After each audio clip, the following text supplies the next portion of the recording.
Antes de que existiera La Habana, los cigarros, el ron o la revolución, Cuba era una isla silenciosa, cubierta por selvas, ríos transparentes y montañas envueltas en neblina. Un territorio que parecía suspendido en el tiempo, donde el mar Caribe golpeaba suave las costas y el sol caía como oro líquido sobre la tierra roja. Bienvenidos a Historia de Países. Hoy viajamos a la isla que desafió imperios, inspiró revoluciones y resistió bloqueos. Una tierra que pasó de ser paraíso natural a convertirse en símbolo de rebeldía mundial. Esta es la historia completa de Cuba. Mucho antes de que su nombre resonara en discursos o titulares, Cuba estaba habitada por pueblos que vivían en completa armonía con la naturaleza. Los taínos y los iboneyes fueron los primeros cubanos antes de Cuba. Ellos no conocían la prisa ni el ruido de las ciudades, sino el ritmo suave de los ríos y el canto de las aves tropicales. Su vida se tejía entre el mar y la tierra, cultivando yuca, maíz y batata, y pescando con redes hechas a mano en canoas talladas de un solo tronco. Para ellos, el mundo era un equilibrio perfecto, donde cada piedra, árbol o montaña tenía espíritu propio. Sus aldeas estaban formadas por bohíos de palma dispuestos alrededor del batey, una plaza central donde se reunían para celebrar, decidir o cantar. Allí realizaban los areitos, ceremonias que combinaban danza, música y narración. No tenían escritura, pero sí memoria. Cada canto era una lección, una historia de su origen, una forma de mantener viva la identidad colectiva. Su lenguaje era poético, lleno de palabras que aún sobreviven hoy, como baracoa, guanabana o sabana. Los taínos eran más organizados y numerosos, los iboneyes más antiguos y dispersos. Los caciques gobernaban sus comunidades con sabiduría, y los beíques, sus consejeros espirituales, conocían las plantas, los astros y los secretos del alma. Creían que el sol y la luna eran seres divinos, y que los muertos habitaban en cuevas sagradas, desde donde protegían a los vivos. La muerte no era un final, sino un tránsito hacia otro estado de existencia. El entorno natural les daba todo lo necesario. Los ríos les ofrecían agua y peces, los bosques frutas, fibras y refugio. Cazaban jutías y aves, recolectaban miel, fabricaban herramientas de piedra y cerámica decorada con símbolos rituales. Su vida no era primitiva, era simple, equilibrada y profundamente espiritual. Pero esa paz ancestral estaba por romperse. En 1492, mientras los taínos ofrecían frutas a sus dioses y danzaban bajo el sol, 3 naves cruzaban el Atlántico trayendo consigo el principio del fin. Las carabelas de Cristóbal Colón llegaron a las costas cubanas el 28 de octubre de aquel año. Los indígenas miraron con asombro esas velas blancas que cortaban el horizonte. Pensaron que eran aves gigantes o dioses venidos del cielo. Los recibieron con alimentos, agua y hospitalidad. Colón, maravillado, escribió en su diario: «La más hermosa tierra que ojos humanos hayan visto». No sabía que estaba abriendo las puertas de una tragedia. Pocos años después, los españoles regresaron con armas, caballos y fuego. Bajo el mando de Diego Velázquez de Cuéllar, comenzó la conquista formal en 1511. Los pueblos originarios fueron sometidos, esclavizados y diezmados por enfermedades desconocidas. En menos de medio siglo, su mundo desapareció. Las aldeas se vaciaron, los dioses fueron silenciados, y la cultura taína se diluyó entre la sangre africana y europea que pronto llegaría. Sin embargo, algo de ello sobrevivió. En el habla, en los nombres de los ríos, en los rostros mestizos y en la música que suena al ritmo del tambor, aún respira el eco de aquellos primeros cubanos. Cuba, la futura joya del imperio, nació de un paraíso destruido. De ese silencio original surgiría una tierra marcada para siempre por la mezcla, la resistencia y el destino. La conquista de Cuba comenzó oficialmente en 1511, cuando Diego Velázquez de Cuéllar zarpó desde la Española con 3 naves, un puñado de soldados y la orden de someter la isla al dominio de la corona española. Aquel viaje, que parecía apenas una expedición más en la fiebre de conquista, cambiaría para siempre el destino del Caribe. Velázquez desembarcó primero en la zona de Baracoa, al oriente, donde fundó la primera villa de la isla, Nuestra Señora de la Asunción. Desde allí se expandió hacia el interior con una velocidad implacable. En cuestión de años, los antiguos territorios taínos fueron repartidos bajo el sistema de encomiendas. Los indígenas eran asignados a los colonos para trabajar en minas, ganadería o agricultura, a cambio de protección y cristianización. En realidad, fue un sistema de esclavitud disfrazada. Los pueblos originarios, que nunca habían conocido el hierro ni la guerra organizada, no pudieron resistir el choque. Las enfermedades traídas por los europeos, viruela, sarampión, gripe, los diezmaron más rápido que las armas. En menos de medio siglo, la mayoría había desaparecido. Para suplir la mano de obra perdida, comenzaron a traer esclavos africanos. De ese encuentro forzado entre tres mundos indígena, europeo y africano, nació la esencia del pueblo cubano. El oro y la plata no abundaban en Cuba como en México o Perú, pero su tierra era fértil, su clima ideal y su ubicación perfecta. Pronto se convirtió en el corazón logístico del Imperio Español en el Caribe. La Habana, fundada en 1519, pasó de ser un pequeño puerto a un punto estratégico de la ruta de las flotas que llevaban riquezas de América hacia España. Cada año, decenas de galeones cargados de oro y productos cruzaban el Atlántico, y Cuba era su escala obligada para reparar naves, abastecerse y protegerse de los piratas. La riqueza atrajo enemigos. Ingleses, franceses y holandeses rondaban sus costas en busca de botín. La historia de Cuba durante los siglos XVI y XVII fue una mezcla de fortaleza y fragilidad, prosperidad económica bajo vigilancia militar constante. En 1555, el pirata francés Jacques de Sores saqueó La Habana, quemó iglesias y destruyó buena parte de la ciudad. Fue un golpe humillante para España. En respuesta, la corona mandó fortificar la isla. Se levantaron murallas, castillos y fortalezas que todavía hoy dominan el paisaje habanero, como el Castillo del Morro y la Fortaleza de la Real Fuerza. Mientras tanto, el azúcar comenzaba a transformarse en el verdadero tesoro cubano. Las plantaciones crecieron al ritmo de la esclavitud africana. Miles de hombres y mujeres fueron arrancados de sus tierras en África y vendidos en los puertos de La Habana o Matanzas. Su sufrimiento alimentó el auge económico de la colonia, pero con ellos llegaron también sus dioses, su música, sus ritmos y su fuerza cultural. En los barracones donde dormían los esclavos nacieron los primeros cantos afrocubanos, los toques de tambor y las religiones sincréticas como la santería, que mezcló santos católicos con deidades africanas. Sin quererlo, el sistema colonial estaba dando forma al alma mestiza de Cuba. La sociedad colonial cubana se dividía con dureza. En la cúspide estaban los españoles nacidos en la península, llamados peninsulares. Debajo, los criollos españoles nacidos en Cuba, que con el tiempo acumularon poder económico pero carecían de privilegios políticos. Más abajo estaban los mestizos, mulatos y esclavos, sin derechos ni voz. Esa jerarquía racista y desigual sería una de las semillas de las futuras revoluciones. A pesar del control férreo de España, en los márgenes de las plantaciones comenzaba a surgir una identidad propia. Los cubanos, mezcla de culturas, sangres y sonidos, desarrollaban una forma de ser distinta, orgullosa, musical, rebelde. La lengua se mezclaba con palabras africanas. Los cantos del trabajo se convertían en música, y la vida giraba en torno al ritmo de la tierra. Durante el siglo XVIII, Cuba creció como nunca. La Habana se convirtió en la perla del Caribe, una de las ciudades más ricas y cosmopolitas de América. Las mansiones coloniales y los teatros competían en esplendor con los de Madrid o Cádiz.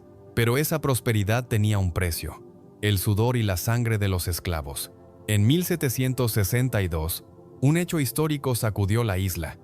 Los ingleses tomaron La Habana durante casi un año. España la recuperó mediante un intercambio con Florida, pero aquel episodio dejó una huella profunda. Los británicos abrieron el puerto al comercio internacional y demostraron a los cubanos que existía otro mundo más allá del monopolio español. Cuando los ingleses se retiraron, el germen del cambio ya estaba plantado. La colonia seguía siendo leal a España, pero bajo esa apariencia de calma se escondía un deseo de autonomía que crecía con cada generación. Los criollos ricos empezaron a sentirse capaces de gobernarse por sí mismos. Sin saberlo, Cuba estaba entrando lentamente en la etapa que llevaría a sus primeras guerras de independencia. Así, la isla que había sido el sueño dorado del imperio, comenzaba a despertar como una nación inconforme. En los campos de caña, en las mansiones habaneras y en los palenques escondidos de los esclavos fugitivos germinaba la idea de libertad. Durante los siglos XVIII y XIX, Cuba se convirtió en el emblema perfecto del poder colonial español en América. Una joya brillante sostenida por el dolor. Era la perla del Caribe, la colonia más valiosa que España conservaba después de perder casi todo su imperio continental. Mientras México, Colombia y Argentina ya se habían independizado, Cuba permanecía atada al trono, alimentando con su azúcar y su tabaco la economía de la metrópoli. Pero bajo esa aparente lealtad latía una tensión creciente. Los cubanos querían libertad, aunque sabían que el precio podía ser altísimo. La economía azucarera definió la vida en la isla. En el siglo XVIII, las plantaciones de caña se expandieron sin límites, impulsadas por la demanda europea. El azúcar cubano se convirtió en un producto de lujo en los salones de París y Londres. Para sostener esa producción masiva, el tráfico de esclavos africanos alcanzó niveles brutales. A mediados del siglo XIX, más de la mitad de la población de Cuba era esclava o descendiente directa de esclavos. Era una sociedad construida sobre la desigualdad absoluta, donde una élite blanca y criolla vivía en mansiones de mármol mientras miles de hombres y mujeres trabajaban encadenados en los cañaverales. La Habana, por su parte, era un hervidero de riqueza y cultura. Sus calles estaban llenas de comerciantes, intelectuales y viajeros extranjeros.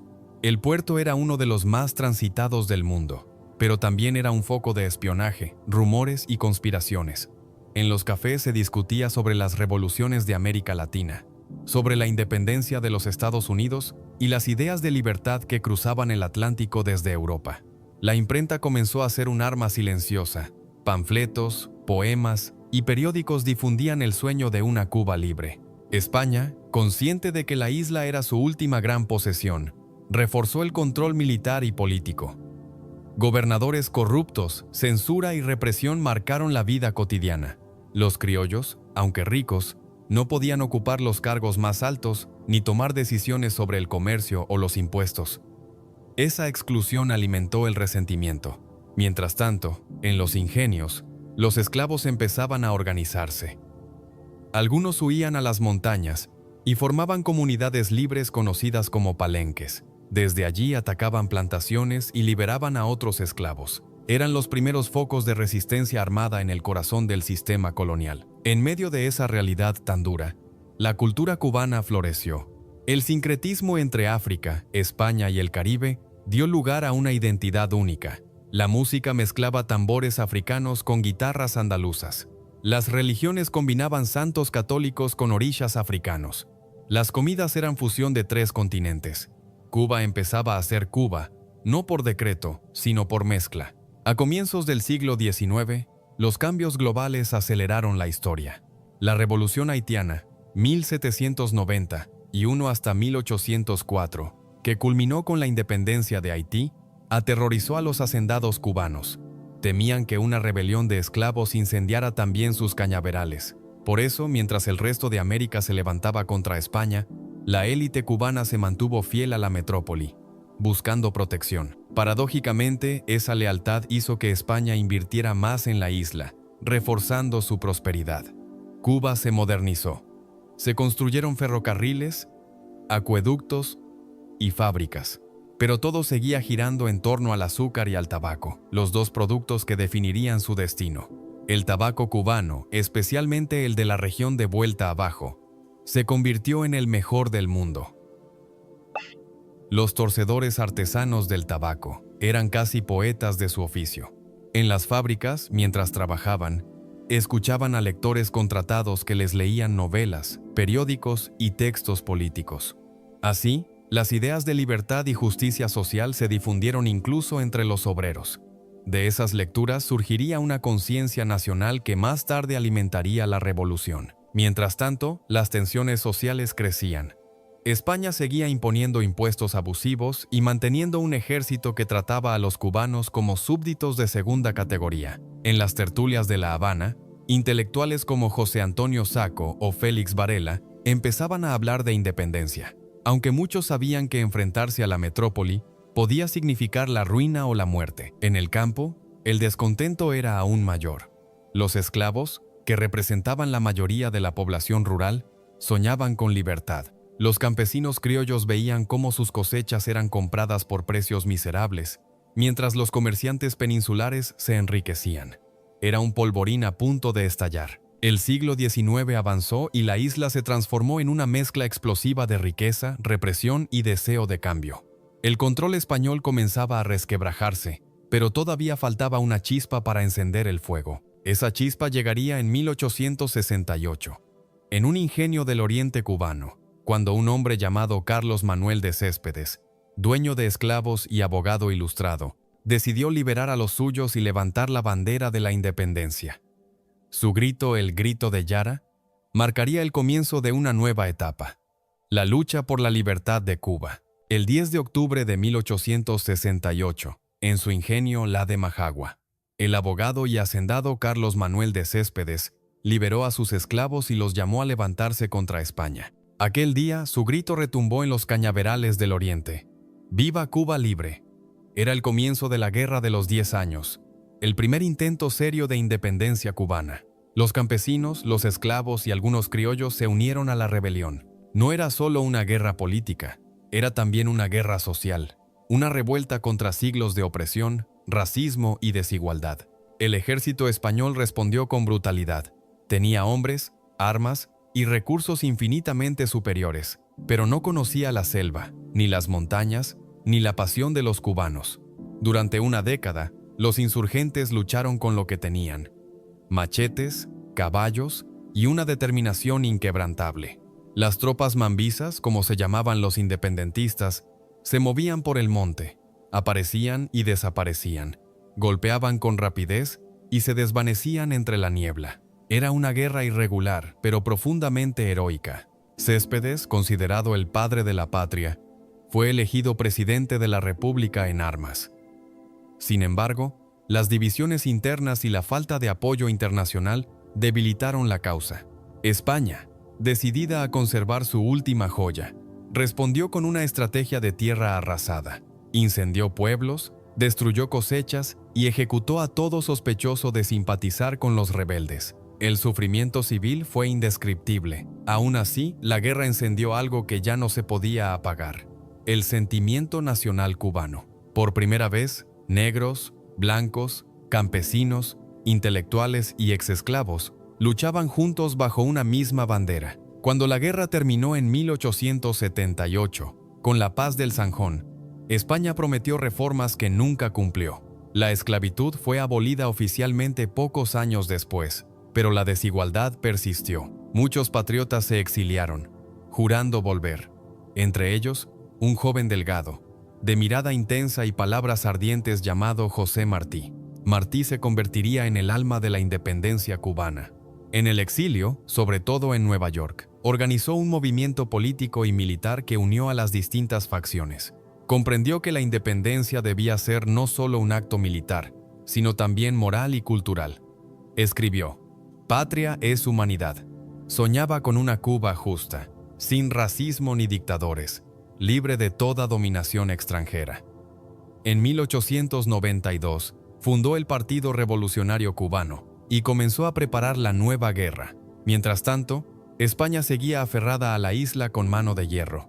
Gobernadores corruptos, censura, represión y fusilamientos se habían vuelto rutina. En 1871, 7 estudiantes de medicina fueron ejecutados injustamente, acusados de profanar una tumba española. El hecho conmocionó a la sociedad y avivó el odio contra la metrópoli. En los ingenios y las tabacaleras, los obreros leían los textos de Martí y hablaban de libertad. Cuba era un volcán a punto de estallar. En 1895 estalló la guerra necesaria, como la llamó Martí. Junto a figuras legendarias como Máximo Gómez y Antonio Maceo, lanzó una insurrección general.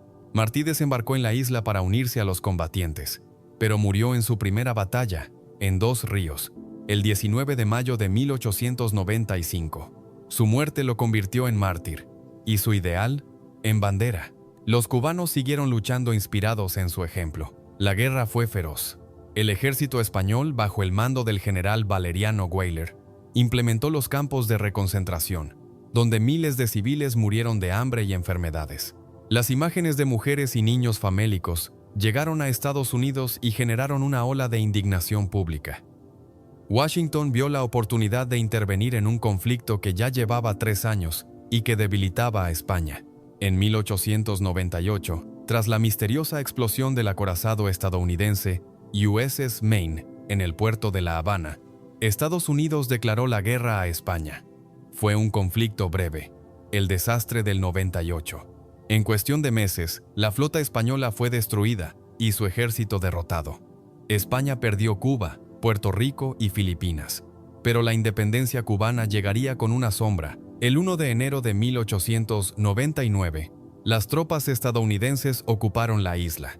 Aunque el discurso era de liberación, en la práctica Cuba pasaba de un amo a otro. Los cubanos habían luchado 30 años por su libertad, y al final, la bandera que ondeaba en La Habana no era la suya. El sueño de Martí parecía haberse cumplido a medias. Cuba era libre de España, pero no de la influencia extranjera. Los campos estaban arrasados, las ciudades exhaustas, y el pueblo, dividido entre la esperanza y la desconfianza. El siglo XX estaba a punto de comenzar, y con él, una nueva etapa que definiría la verdadera independencia cubana. La independencia, tan soñada y sangrientamente conquistada, llegó finalmente el 20 de mayo de 1902. Ese día se izó por primera vez la bandera de Cuba libre en el Castillo de los Tres Reyes del Morro, y el país nacía oficialmente como república. Pero la realidad era más compleja de lo que las celebraciones dejaban ver. La nueva nación no era totalmente independiente. Estados Unidos había intervenido en la guerra, y a cambio de su ayuda, se había reservado el derecho de influir directamente en el destino cubano. En otras palabras, Cuba era libre, pero vigilada. La intervención norteamericana comenzó en 1898 y duró hasta 1902. Durante esos años, los estadounidenses reorganizaron el país a su manera. Modernizaron puertos, construyeron caminos y ferrocarriles, abrieron escuelas, pero también controlaron la economía, el comercio y las decisiones políticas. Cuando finalmente se retiraron, lo hicieron dejando una trampa legal: la Enmienda Platt. Este documento, aprobado en el Congreso de Estados Unidos y obligado a ser incorporado en la Constitución cubana, le daba a Washington el derecho de intervenir militarmente en Cuba cada vez que considerara que el orden o sus intereses estaban amenazados. Además, le otorgaba una base naval permanente en Guantánamo, que aún hoy permanece bajo control estadounidense.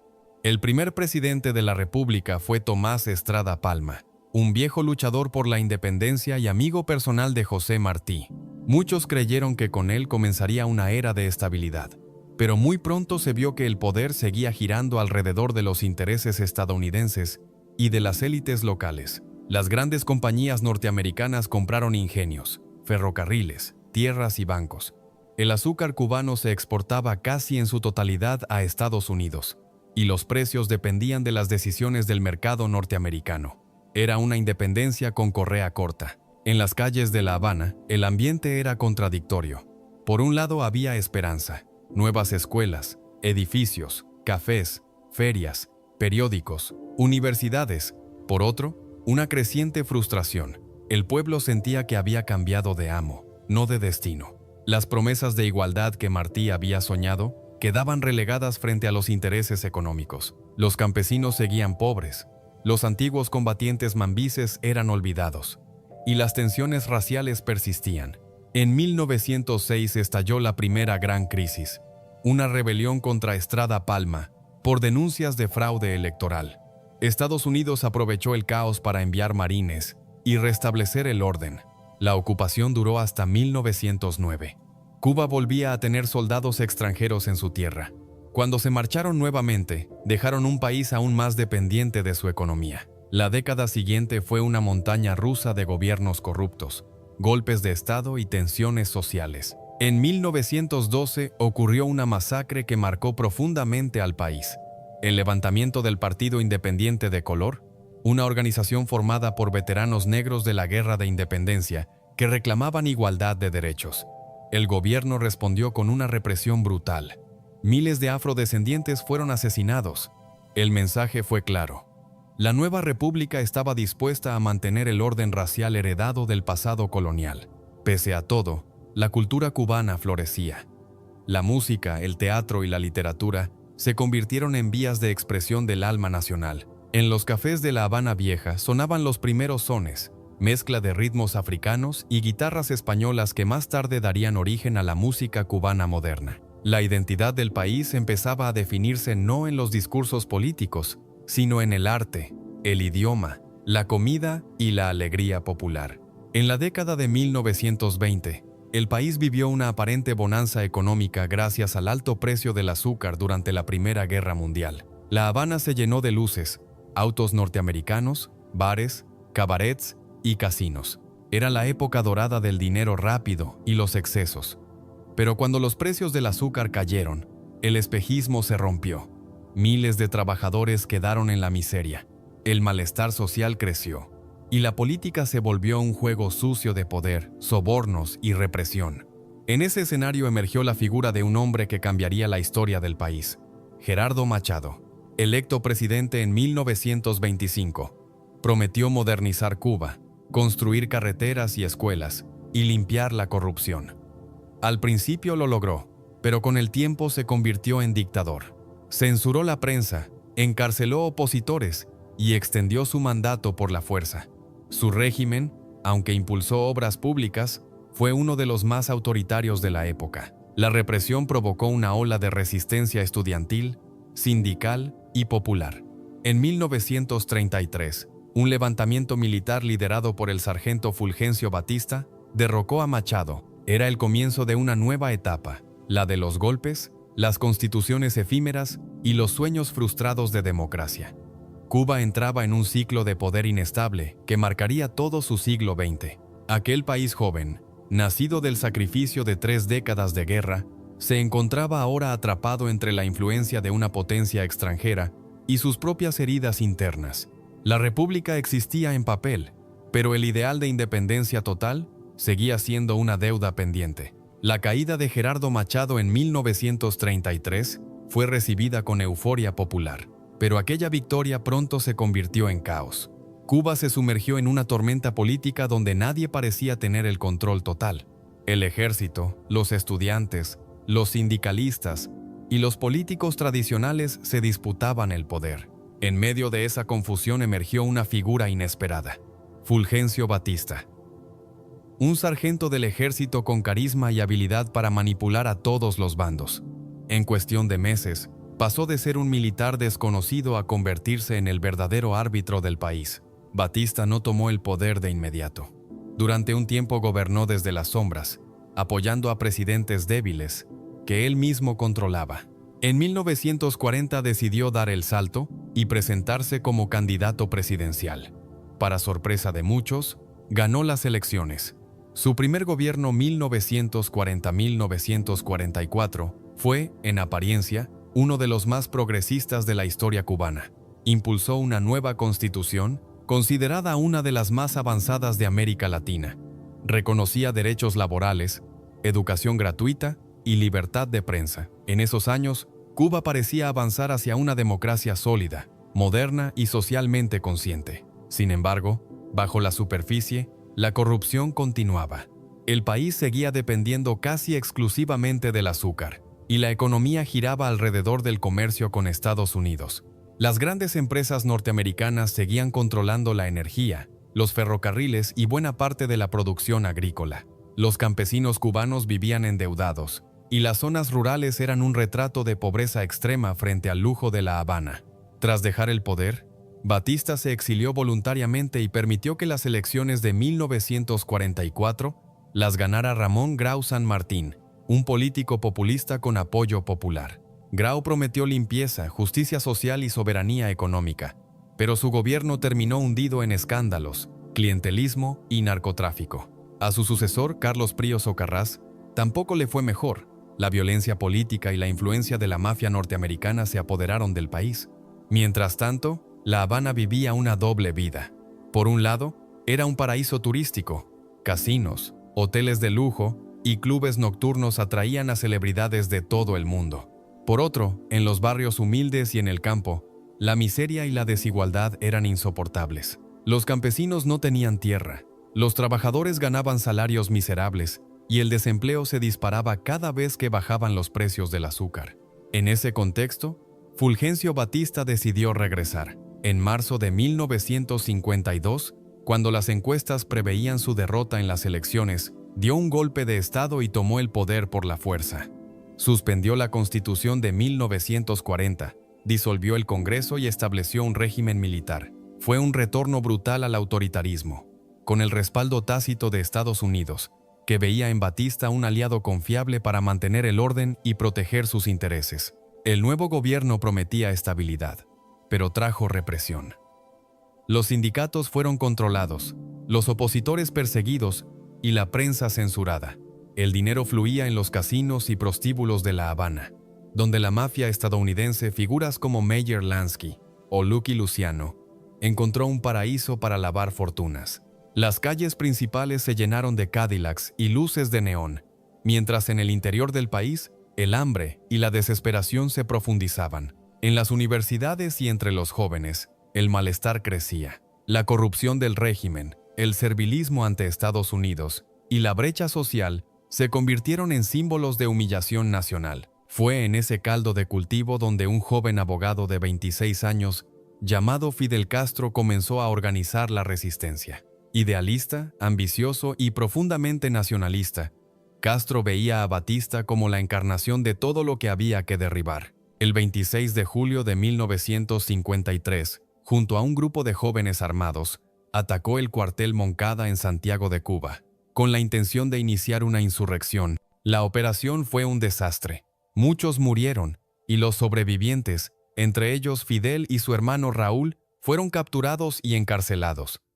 Pero aquel fracaso se convirtió en mito.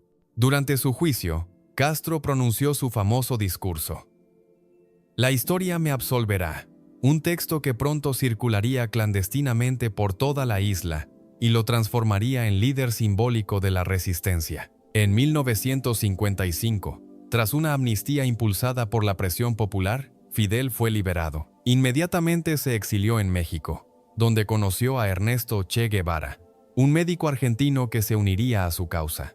Juntos formaron el Movimiento 26 de Julio, una organización guerrillera decidida a derrocar a Batista y liberar Cuba del dominio extranjero. Mientras tanto, dentro de la isla, la represión del régimen se volvió insoportable.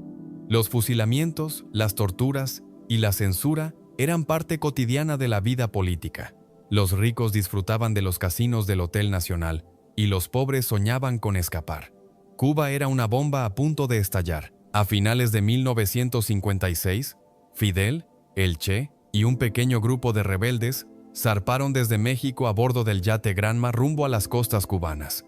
Solo 12 de ellos sobrevivieron al desembarco. Se refugiaron en la Sierra Maestra, desde donde iniciaron una guerra de guerrillas que encendería la chispa definitiva de la revolución. Cuba, nuevamente, se preparaba para reinventarse. Una isla que había pasado por 3 guerras de independencia y décadas de dictaduras estaba a punto de protagonizar uno de los movimientos más influyentes del siglo XX. La revolución de 1959 ya se acercaba, y con ella, el nacimiento de una nueva era. La madrugada del 1 de enero de 1959, mientras Cuba celebraba el Año Nuevo entre luces y fuegos artificiales, el dictador Fulgencio Batista huía en secreto del país rumbo a República Dominicana, llevándose consigo millones de dólares. Había perdido el control absoluto. Su ejército, desgastado y desmoralizado, se desmoronaba ante el avance de los rebeldes que descendían de la Sierra Maestra. En ese instante, tras años de lucha y sacrificio, la historia de Cuba giró para siempre. La revolución había triunfado. El país amaneció entre euforia y desconcierto. En las calles, la gente gritaba "¡Se fue! ¡Se fue!", abrazándose, llorando, tocando tambores improvisados, mientras en las radios se repetía el nombre que ya sonaba como leyenda: Fidel Castro. Desde su cuartel general en Santiago de Cuba, Castro proclamó la victoria en un discurso transmitido por toda la isla. Por fin ha llegado el día de la libertad. La tiranía ha sido derrocada. Su tono era sereno, pero su mensaje incendiario.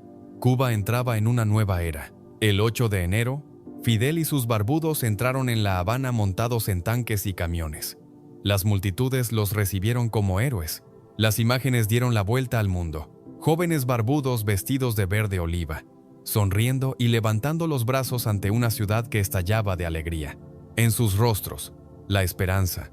En el aire, la sensación de que todo sería distinto. La revolución prometía justicia, soberanía y dignidad para los humildes. Los primeros meses fueron de entusiasmo colectivo. Las cárceles se abrieron para los presos políticos, se desmanteló el aparato represivo de Batista y se inició una serie de reformas profundas. Se expropiaron propiedades de los funcionarios del régimen anterior, se nacionalizaron los servicios públicos y se lanzó una ambiciosa campaña de alfabetización que en pocos años erradicaría el analfabetismo. Miles de jóvenes recorrieron los campos enseñando a leer y escribir a los campesinos. El pueblo sentía que por primera vez el poder estaba de su lado. Sin embargo, las medidas revolucionarias empezaron a incomodar a los sectores más poderosos. Las empresas estadounidenses, que controlaban buena parte de la economía cubana, vieron cómo sus ingenios, refinerías y bancos eran nacionalizados sin compensación. Estados Unidos, que al principio había saludado con cautela el triunfo de Castro, comenzó a inquietarse. Washington temía que la revolución cubana se inclinara hacia el comunismo en plena Guerra Fría. Fidel, por su parte, no se definía todavía abiertamente marxista. Su discurso era nacionalista y antiimperialista. Hablaba de justicia social, soberanía y del derecho del pueblo a controlar sus propios recursos. Pero la presión externa lo empujó cada vez más hacia el bloque soviético. En 1960 firmó acuerdos comerciales con la Unión Soviética, garantizando la compra del azúcar cubano a cambio de petróleo, maquinaria y apoyo militar. Fue el principio de una alianza que marcaría a Cuba por décadas. Ese mismo año, Estados Unidos respondió con sanciones económicas. En marzo de 1960, el buque francés La Coubre explotó en el puerto de La Habana, mientras descargaba armas para la revolución. Murieron más de 100 personas. Fidel, en el funeral, pronunció una frase que quedaría grabada: «Patria o muerte». Desde entonces, esa consigna se convertiría en símbolo de la revolución cubana. A medida que el gobierno se radicalizaba, también crecía la oposición interna. Muchos empresarios, periodistas y políticos abandonaron el país rumbo a Miami. Miles de cubanos comenzaron el exilio, convencidos de que la revolución traería una nueva dictadura. Los tribunales revolucionarios ejecutaron a decenas de oficiales del antiguo régimen, acusados de torturas y crímenes. Para algunos fue justicia, para otros, venganza. El 1961 sería el año decisivo. El 16 de abril, en plena concentración frente al cementerio de Colón, Fidel Castro proclamó públicamente el carácter socialista de la revolución. Lo hizo ante una multitud que lo ovacionaba, y al día siguiente debió enfrentar el primer intento de invasión. Un grupo de exiliados cubanos, entrenados por la CIA, desembarcó en Bahía de Cochinos, Playa Girón. Esperaban que el pueblo se levantara contra Castro, pero ocurrió lo contrario. Las milicias populares y el ejército revolucionario los derrotaron en 72 horas. Fue un golpe humillante para Estados Unidos y un triunfo monumental para Fidel. El éxito en Bahía de Cochinos consolidó su poder. La revolución se fortaleció, se unió al bloque soviético y se convirtió en símbolo mundial de resistencia frente al imperialismo. La imagen de Fidel con su uniforme verde oliva y su fusil al hombro recorrió el planeta. En América Latina, miles de jóvenes comenzaron a ver en Cuba un faro, un ejemplo a seguir. Pero mientras el mundo aplaudía o temía al nuevo líder, dentro del país comenzaba a sentirse el peso de la centralización del poder. Los medios de comunicación fueron controlados por el Estado, los partidos políticos prohibidos y la disidencia silenciada. La revolución, nacida del sueño de libertad, empezaba a consolidarse como un régimen de control absoluto. Sin embargo, en ese momento, casi nadie lo veía así. En los primeros años 60, Cuba vivía una energía irrepetible.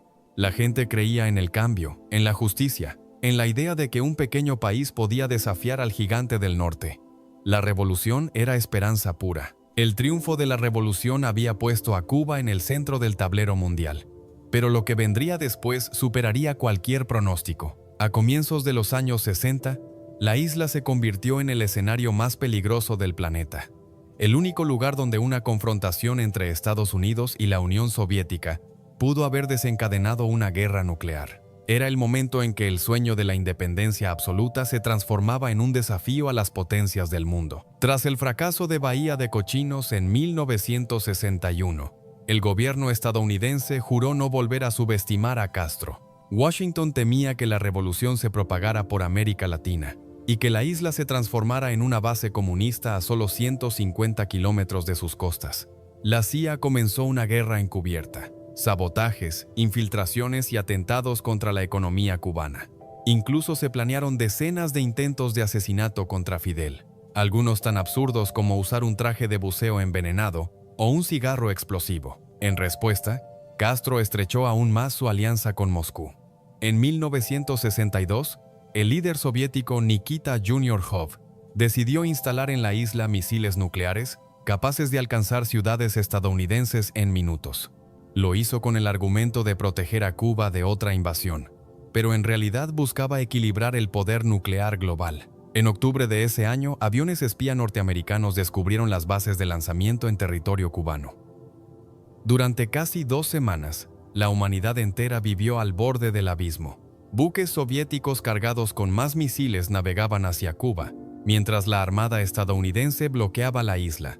En Washington, el presidente John F. Kennedy exigía el retiro inmediato de los misiles. En Moscú, Juniorhov amenazaba con responder si Cuba era atacada. El planeta contuvo el aliento.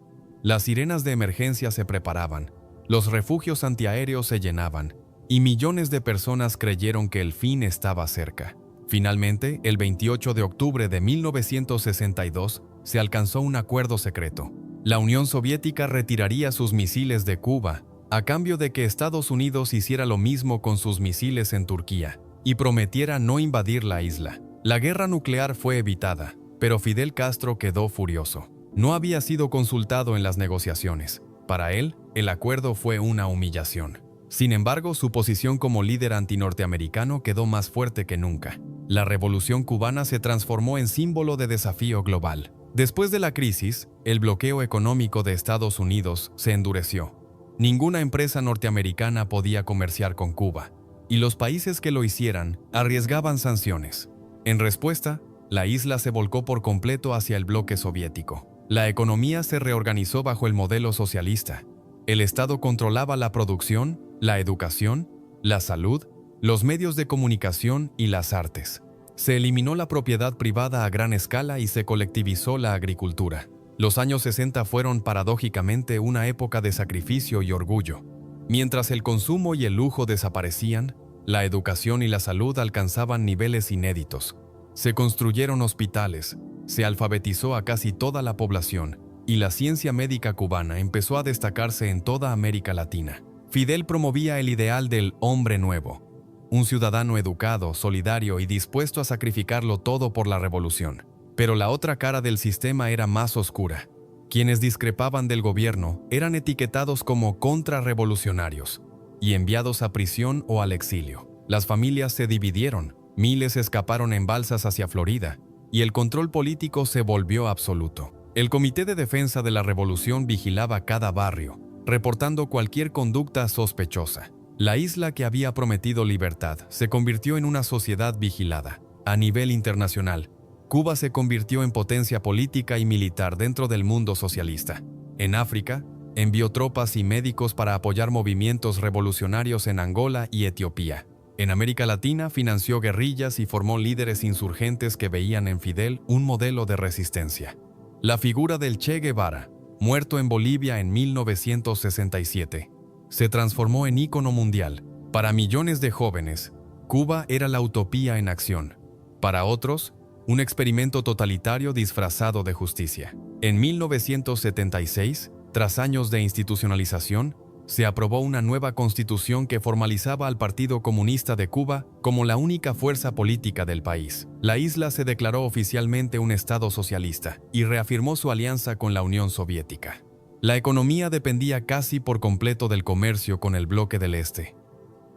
Cuba exportaba azúcar y recibía petróleo, alimentos y maquinaria a precios preferenciales. Era una relación que garantizaba estabilidad, pero también dependencia total. Durante esos años, el culto a la revolución alcanzó su punto máximo.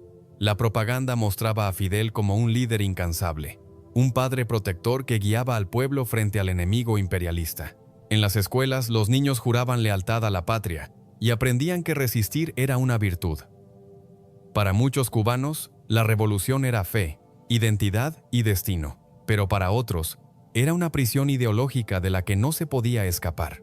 Mientras el mundo entraba en la década de los 80, Cuba parecía firme e indestructible, pero esa fortaleza dependía de un solo hilo: la Unión Soviética. Cuando ese hilo se rompiera, toda la estructura se tambalearía. Nadie lo imaginaba todavía, pero el futuro traería tiempos de hambre, apagones y desesperanza. Cuando la Unión Soviética comenzó a desmoronarse a fines de los años 80, en Cuba nadie quería creerlo. Durante 3 décadas, el país había vivido sostenido por el intercambio con el bloque socialista: azúcar a cambio de petróleo, créditos, maquinaria y alimentos. Esa relación era la base de la economía cubana. Pero en 1991, el gigante soviético colapsó, y con él se derrumbó el mundo que Fidel Castro había construido. Lo que siguió fue una de las etapas más duras de la historia moderna del país: el período especial. De un día para otro, Cuba quedó sola. Las importaciones se desplomaron más del 80%. El petróleo dejó de llegar. Las fábricas se detuvieron. El transporte colapsó. Y las ciudades quedaron sumidas en la oscuridad. Los apagones duraban hasta 18 horas. Las guaguas, autobuses, dejaron de circular. La carne desapareció de los mercados y la gente aprendió a sobrevivir con lo mínimo. En las casas, las familias cocinaban con alcohol o leña. En los techos se criaban gallinas. En los patios se plantaban huertos improvisados. Era un país entero intentando sobrevivir sin combustible ni dinero. El gobierno, atrapado entre su ideología y la desesperación, tuvo que tomar medidas impensadas. Por primera vez en décadas, permitió la circulación del dólar, autorizó pequeños negocios privados y abrió el país al turismo internacional. Los hoteles se convirtieron en oasis de abundancia dentro de una isla en penumbra. Los cubanos comunes, que no podían acceder a esos lugares, miraban desde afuera la nueva desigualdad. El contraste era brutal. Turistas europeos bebiendo mojitos frente al mar, mientras los locales hacían colas de horas para conseguir pan o jabón. Fidel Castro definió aquel tiempo como una guerra económica sin bombas, y no estaba tan lejos de la realidad. El embargo estadounidense seguía vigente y se endurecía. Washington apostaba a que el hambre derrumbaría al régimen, pero la revolución resistió, apelando al orgullo nacional y a la solidaridad interna. En medio de la escasez, el sistema de salud y educación se mantuvo en pie, y los médicos cubanos siguieron trabajando incluso sin salario real. Durante los 90, el país vivió un contraste constante entre resistencia y desesperanza. Las bicicletas sustituyeron a los autos, los caballos a los camiones, y las calles de La Habana se llenaron de viejos almendrones oxidados que sobrevivían milagrosamente. La gente inventaba de todo: jabón casero, antenas improvisadas, ollas hechas con piezas de autos.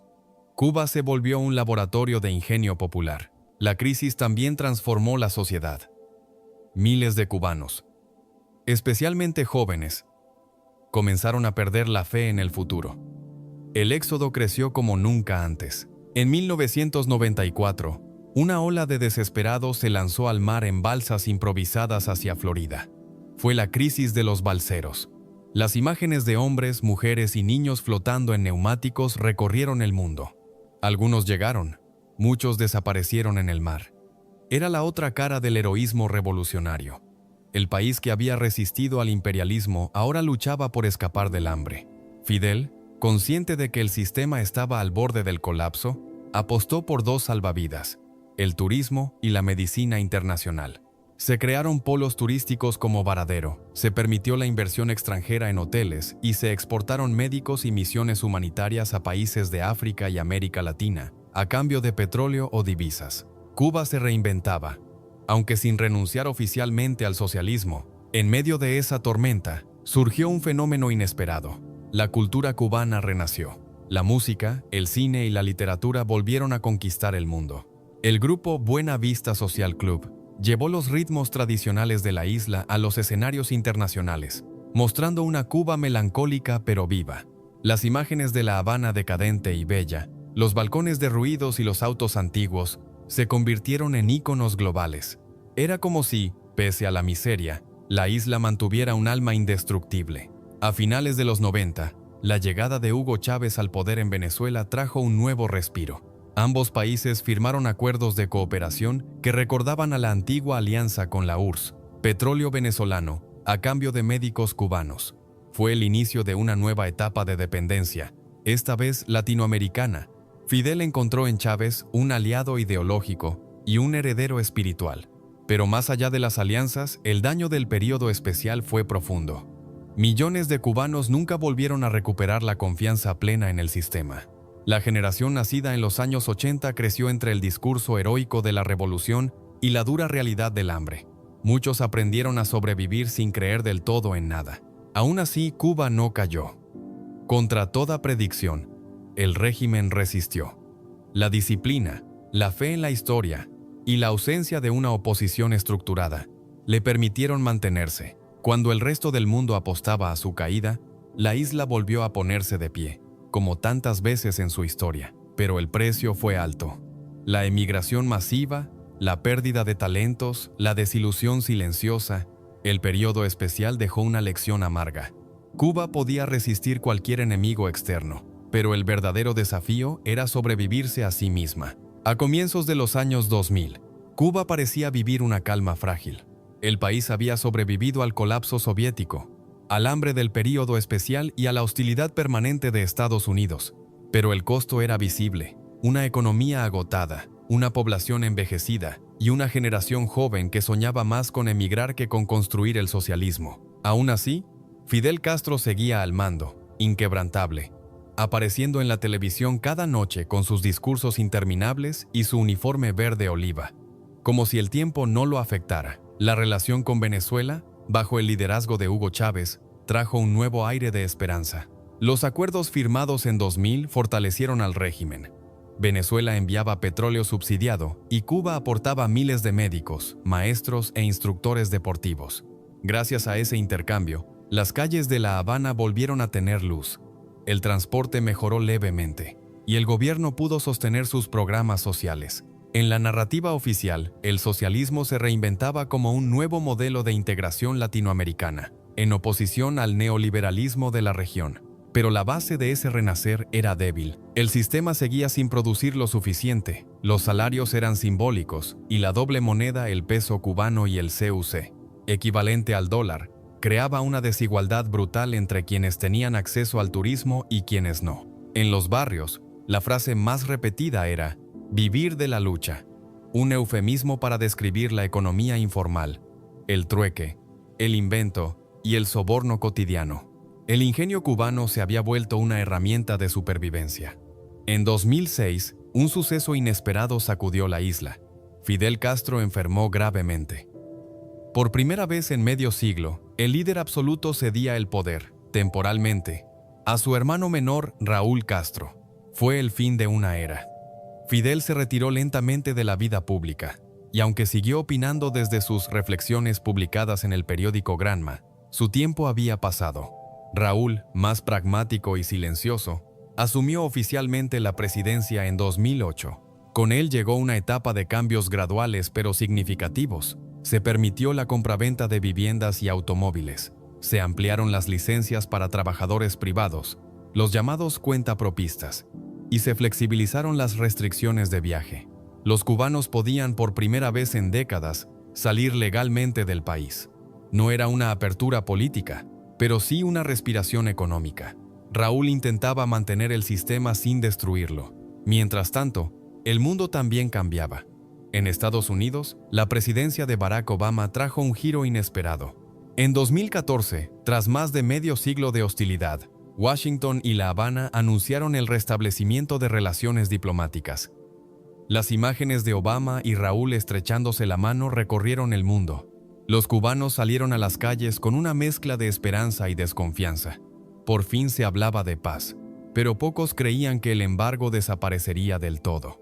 El 20 de marzo de 2016, Obama se convirtió en el primer presidente estadounidense en visitar Cuba en 88 años.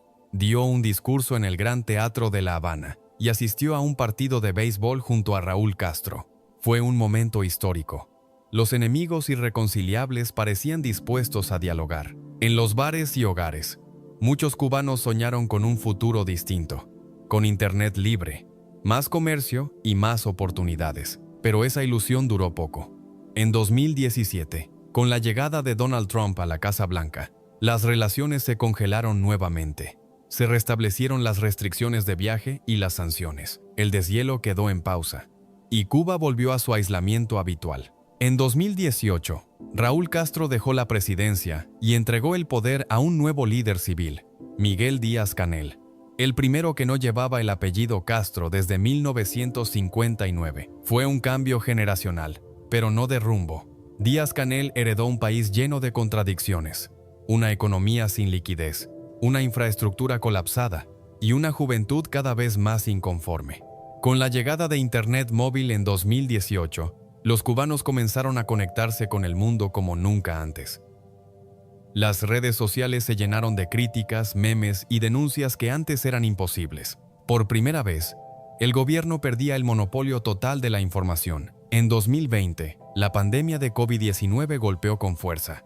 El turismo, principal fuente de ingresos, se paralizó, y la crisis volvió a asomar con la misma crudeza de los años 90. Las colas para comprar alimentos se extendían por cuadras. Los apagones regresaban y la inflación se disparaba. El 11 de julio de 2021, estallaron protestas masivas en varias ciudades del país, las más grandes desde la Revolución. Miles de personas salieron a gritar libertad y tenemos hambre. El gobierno respondió con arrestos, censura y represión, pero el mensaje ya había sido lanzado. El pueblo. Después de 60 años, se atrevía a hablar. Hoy, Cuba vive una de las etapas más inciertas de su historia. El turismo intenta revivir. Las remesas de los emigrados son vitales y el Estado intenta equilibrar el control político con pequeñas aperturas económicas. Pero el desencanto es profundo. La generación de los jóvenes ya no cree en los discursos épicos del pasado. Sueña con emigrar, crear o simplemente vivir sin miedo. Aún así, la isla conserva algo que nunca perdió: su identidad. La música sigue sonando en las calles, el humor resiste a la crisis, y el orgullo nacional sobrevive incluso entre los que se marchan.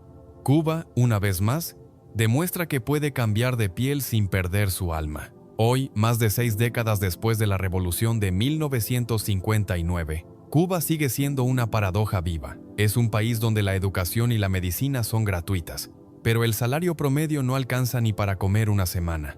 Una isla que exporta médicos a todo el mundo, pero carece de medicamentos básicos en sus hospitales. Un territorio donde la cultura florece y la creatividad se desborda, pero donde la libertad de expresión aún se paga caro. La revolución no murió, pero tampoco vive como antes. Sobrevive entre el orgullo, la nostalgia y la necesidad. En las calles de La Habana, el tiempo parece haberse detenido. Los autos de los años 50 siguen circulando como reliquias vivas. Las fachadas coloniales se descascaran entre murales del Che y consignas de patria o muerte. Los turistas fotografían una ciudad que parece congelada en otra época, sin saber que detrás de cada sonrisa hay una historia de resistencia silenciosa. Los cubanos, ingeniosos como siempre, sobreviven con la misma mezcla de humor y cansancio que los caracteriza desde hace generaciones. La crisis económica actual es una de las peores en décadas. El gobierno eliminó la doble moneda en 2021, pero la medida solo aceleró la inflación. El dólar domina el mercado informal y los precios se disparan a diario. Los alimentos básicos escasean, los apagones son frecuentes y el transporte público apenas funciona. Las largas colas frente a las tiendas recuerdan los peores años del periodo especial. Muchos jóvenes prefieren hacer colas para irse del país antes que para comprar comida. La emigración se ha convertido en una fuga masiva. Desde 2022, más de 500,000 de cubanos han abandonado la isla, una cifra histórica. Cruzan Centroamérica a pie, arriesgan sus vidas en el mar, o se establecen en España, México o Estados Unidos. Las remesas enviadas por ellos se han convertido en una de las principales fuentes de ingresos del país. La diáspora cubana, especialmente la de Miami, es hoy una nación paralela, poderosa económicamente, activa políticamente y emocionalmente dividida entre el amor y el resentimiento hacia su tierra de origen. En el interior del país, el gobierno de Miguel Díaz-Canel intenta sostener la narrativa revolucionaria en un mundo que ya no escucha consignas. El discurso de resistencia al imperialismo aún se mantiene, pero su efecto se diluye entre apagones, escasez y desesperanza. Los jóvenes ya no temen tanto a la ideología como a la pobreza. Muchos nacieron después de la caída de la URSS y nunca conocieron los días de gloria del socialismo caribeño. Su revolución no es política, es digital, cultural y personal. Las redes sociales han cambiado el equilibrio del poder. Por primera vez en la historia, los cubanos pueden grabar y difundir lo que viven. La censura sigue presente, pero ya no puede controlarlo todo. Los artistas, los músicos y los periodistas independientes se han convertido en voces incómodas para el régimen. Movimientos como San Isidro o Archipiélago surgieron desde la cultura para denunciar la falta de libertades. En respuesta, el gobierno endureció las leyes contra el uso indebido de las redes, pero la ola digital ya no se puede frenar. A pesar de todo, Cuba conserva su dignidad, esa mezcla de orgullo y obstinación que la ha acompañado a lo largo de toda su historia. El pueblo cubano ha sobrevivido a conquistadores, dictadores, bloqueos, huracanes y crisis globales. Lo ha hecho cantando, bailando, riendo, inventando, amando. En cada esquina suena una guitarra o un tambor, y en cada conversación hay una chispa de ironía y esperanza. En los últimos años, el país ha buscado nuevas alianzas internacionales. Acuerdos con China, Rusia e Irán intentan compensar el vacío que dejaron los antiguos socios, pero la dependencia energética y la falta de inversión extranjera siguen limitando su desarrollo. Cuba resiste, pero a un costo humano enorme. En la mirada de los cubanos mayores, todavía se percibe el orgullo de haber desafiado al imperio y mantenido la soberanía. En los jóvenes, en cambio, se refleja el cansancio de un ciclo interminable. Muchos se preguntan si la verdadera revolución hoy sería poder elegir, opinar o simplemente vivir sin miedo ni carencias. Y sin embargo, la identidad cubana sigue intacta. La palabra Cuba todavía evoca ritmo, poesía, cigarro, mar y fuego. Es una isla que no se rinde, una historia escrita con sudor y resiliencia. Una nación que, a pesar de todas sus heridas, sigue de pie. En el Caribe, mientras el sol cae sobre el malecón y las olas golpean el muro con la misma fuerza de siempre, Cuba continúa mirando al horizonte, tal vez hacia un futuro que aún no llega, pero que, de algún modo, todos saben que tarde o temprano volverá a renacer. Hablar de Cuba es hablar de uno de los capítulos más intensos, contradictorios y apasionantes de toda la historia latinoamericana. Ningún otro país del continente ha condensado tanto poder simbólico en tan pocos kilómetros de tierra. Cuba fue colonia, república, campo de batalla ideológica, faro revolucionario y también espejo de las limitaciones del poder absoluto. Es una nación pequeña que se atrevió a desafiar al mundo entero y sobrevivió para contarlo. El legado de la revolución es, hasta hoy, un terreno en disputa. Para unos, fue la epopeya más digna de América Latina. El triunfo de los humildes sobre los poderosos, la reivindicación de la soberanía frente al imperialismo y el ejemplo de un pueblo capaz de resistir sin rendirse. Para otros, fue una larga cadena de errores y abusos, un experimento autoritario que sacrificó la libertad en nombre de la igualdad y sumió al país en décadas de pobreza. Ambas visiones conviven, chocan y se entrelazan. Porque en Cuba la historia nunca es solo una versión. Siempre hay otra, paralela, silenciosa, latiendo debajo. La revolución de 1959 cambió la forma en que el mundo miraba a América Latina. Inspiró movimientos sociales, literarios y políticos en todos los rincones del planeta. Desde Chile hasta Angola, desde Nicaragua hasta Vietnam, el nombre de Cuba fue sinónimo de resistencia.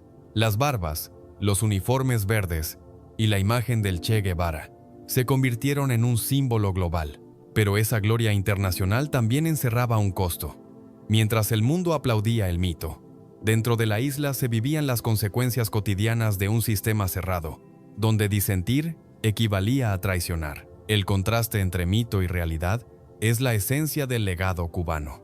La isla enseñó al planeta que un pueblo pequeño puede desafiar al más grande, pero también mostró cómo ese desafío puede transformarse en encierro. Cuba probó que la educación y la salud pueden ser derechos universales, pero a la vez demostró que ningún modelo sobrevive sin libertad ni diversidad de pensamiento.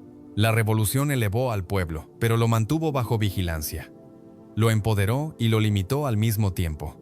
En el plano cultural, la influencia de Cuba es incuestionable. Su música, su cine, su literatura y su identidad han trascendido las fronteras. Los ritmos del son, la rumba, el bolero y la salsa se convirtieron en parte del alma del mundo hispano. Escritores como José Lezama Lima, Alejo Carpentier o Leonardo Padura retrataron la complejidad de una nación que respira arte incluso en la escasez. El pueblo cubano hizo de la cultura su refugio, su protesta y su modo de existir. Hoy, en el siglo XXI, Cuba sigue siendo un símbolo. Para algunos, es el último bastión de la dignidad frente al capitalismo global. Para otros, un ejemplo de lo que ocurre cuando la revolución se convierte en poder perpetuo. Pero, más allá de las ideologías, Cuba es sobre todo una lección humana. La historia de un pueblo que no se arrodilló ante nadie, aunque a veces tuvo que hacerlo ante su propio destino. El futuro de la isla es incierto. El sistema actual se sostiene, pero la generación que lo fundó está desapareciendo. Los jóvenes que nacieron sin conocer la figura omnipresente de Fidel Castro ya no temen al cambio, buscan conectarse con el mundo, emprender, viajar, crear. La historia parece prepararse para otro giro, tan impredecible como los anteriores. Tal vez no sea una revolución de fusiles, sino de ideas, de internet, de libertad individual. Lo cierto es que después de 5 siglos de conquistas, resistencias y renacimientos, Cuba sigue siendo una nación imposible de ignorar. Su historia está hecha de fuego y de música, de sacrificio y de esperanza. Es el testimonio de lo que ocurre cuando un pueblo decide que su destino no lo dicta ningún imperio, sino su propia voluntad de existir. Y así, mientras el viento del Caribe sopla sobre las ruinas y las palmeras, el eco de una frase sigue resonando en la memoria colectiva. Patria o muerte, venceremos. Quizás esa no sea solo una consigna política, sino la síntesis perfecta de lo que Cuba ha sido siempre. Una isla que se niega a morir, aunque el mundo cambie a su alrededor. La Revolución Cubana no solo transformó la historia de una isla, sacudió a todo un continente. Su impacto fue tan profundo que reconfiguró la política, la cultura y las relaciones internacionales de América Latina durante más de medio siglo. A partir de 1959, ningún gobierno latinoamericano volvió a ser el mismo. Cuba había demostrado que una nación pequeña, con apenas 11 millones de habitantes, podía derrotar a una dictadura apoyada por Estados Unidos y sobrevivir bajo su sombra. Para los pueblos oprimidos del continente, fue una chispa. Para las élites y Washington, una alarma. El eco de la revolución se expandió con una fuerza nunca antes vista. Desde Chile hasta México, miles de jóvenes comenzaron a mirar hacia La Habana con admiración. La figura de Fidel Castro se convirtió en un mito viviente, y la del Che Guevara en el rostro eterno de la rebeldía. En las universidades y fábricas, en los barrios pobres y las montañas, se repetía el mismo sueño. Si Cuba lo había logrado, cualquier país latinoamericano podía hacerlo. Los años 60 fueron una explosión de movimientos revolucionarios inspirados en el ejemplo cubano. Guerrillas surgieron en Guatemala, Colombia, Perú, Nicaragua, Bolivia, Venezuela y Argentina. Los rebeldes viajaban a la isla para entrenarse en tácticas de guerra y adoctrinamiento político. Cuba se transformó en una escuela internacional de revolución. Allí se mezclaban idealistas, campesinos, poetas y soldados. Fidel, que en sus primeros años había sido un nacionalista, se convirtió en exportador de una causa global: la lucha contra el imperialismo y por la liberación de los pueblos. Sin embargo, ese entusiasmo tuvo un costo enorme. Los movimientos armados, aunque nacieron con ideales justos, fueron duramente reprimidos por los gobiernos latinoamericanos, muchos de ellos apoyados por Estados Unidos. La respuesta fue feroz: golpes militares, desapariciones, torturas y dictaduras en cadena. En parte, la Revolución Cubana provocó un efecto dominó que llevó a Washington a endurecer su política exterior. Así nació la doctrina de seguridad nacional, que justificó la represión en nombre del anticomunismo. En la práctica, el sueño revolucionario cubano dio origen a una nueva era de sangre en la región. Mientras tanto, Fidel Castro aprovechaba cada crisis latinoamericana para extender su influencia. En 1961, creó la Organización de Solidaridad con los Pueblos de Asia, África y América Latina, OSPA, que difundía propaganda antiimperialista y promovía la unidad del tercer mundo. Cuba enviaba médicos y maestros, pero también armas y asesores militares. Era su manera de desafiar a Estados Unidos en su propio patio trasero. El caso más emblemático fue el de Ernesto Che Guevara, quien abandonó su cargo en el gobierno cubano para exportar la revolución por el mundo. Primero en el Congo, luego en Bolivia, donde en 1967 sería capturado y ejecutado. Su muerte lo convirtió en leyenda. Desde entonces, el rostro del Che, con su boina y su mirada desafiante, se transformó en el símbolo global de la resistencia. Cuba lo consagró como mártir eterno, y su imagen fue usada tanto como bandera política como icono cultural. Durante los años 70, la influencia cubana alcanzó su punto más alto. La isla apoyó la revolución sandinista en Nicaragua, la resistencia en El Salvador y los movimientos de liberación en Angola y Mozambique. Fidel Castro no solo era líder de un país, sino figura central del llamado Movimiento de los No Alineados, un bloque de naciones que intentaban mantenerse independientes de Estados Unidos y la URSS. Paradójicamente, aunque Cuba se presentaba como símbolo de independencia, dependía completamente del apoyo soviético. En el plano cultural, la revolución también dejó huellas imborrables. El cine cubano, con películas como Memorias del Subdesarrollo y Lucía, se convirtió en vanguardia del cine latinoamericano. Los festivales, las editoriales y la música revolucionaria expandieron un nuevo orgullo latino. En muchos rincones del continente, Cuba representaba el poder de la identidad propia, del arte comprometido y de la resistencia cultural frente al dominio extranjero. Sin embargo, la relación con América Latina no fue solo de inspiración. También hubo distancia y desencanto. A medida que pasaban las décadas, muchos países comenzaron a ver las limitaciones del modelo cubano. Las libertades civiles restringidas, la falta de pluralismo político y la censura hicieron que algunos antiguos simpatizantes se alejaran. Cuba seguía siendo admirada, pero ya no imitada. Con el fin de la Guerra Fría, la influencia cubana disminuyó. Los movimientos de izquierda del siglo XXI, como el chavismo en Venezuela, el kirchnerismo en Argentina o el MAS en Bolivia, heredaron parte del discurso revolucionario, pero adaptado a contextos democráticos. Aún así, todos reconocían en Cuba un antecedente ineludible, una fuente de legitimidad moral dentro del imaginario latinoamericano.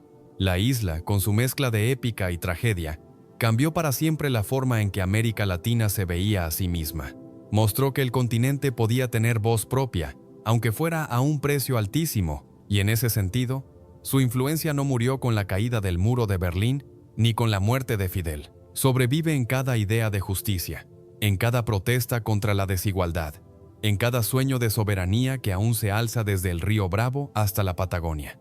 Cuba no solo hizo historia en los demás. La Revolución cubana alteró tanto el equilibrio del poder hemisférico, que Estados Unidos decidió redibujar todo su mapa de control político en América Latina. Hasta 1959, Washington consideraba la región su patio trasero, dominado por regímenes aliados y una aparente estabilidad. Pero el triunfo de Fidel Castro cambió esa percepción de un día para el otro. En Washington, el mensaje fue claro. Si Cuba pudo hacerlo, cualquier país latinoamericano podía caer en la órbita soviética. Desde ese momento, la prioridad de la política exterior norteamericana se resumió en una sola frase: evitar otro Cuba. La reacción fue inmediata y multifacética. En 1961, apenas 2 años después del triunfo revolucionario, el presidente John F. Kennedy lanzó la Alianza para el Progreso, un programa de cooperación económica y social destinado a frenar el avance del comunismo en la región. Prometía préstamos, inversiones y ayuda técnica a los países que adoptaran reformas moderadas y mantuvieran relaciones estables con Estados Unidos. Sobre el papel, era un plan de desarrollo. En la práctica, fue una herramienta de control político. Las naciones que se desviaban demasiado del libre mercado o mostraban simpatías hacia La Habana eran rápidamente aisladas. Al mismo tiempo, la CIA intensificó sus operaciones en todo el continente. Documentos desclasificados décadas después revelan campañas de espionaje, manipulación electoral y apoyo encubierto a dictaduras militares. Cuba había mostrado que la revolución era posible. Estados Unidos decidió demostrar que también podía ser aplastada. En ese contexto surgieron los regímenes autoritarios que dominaron América Latina durante los años 70 y 80.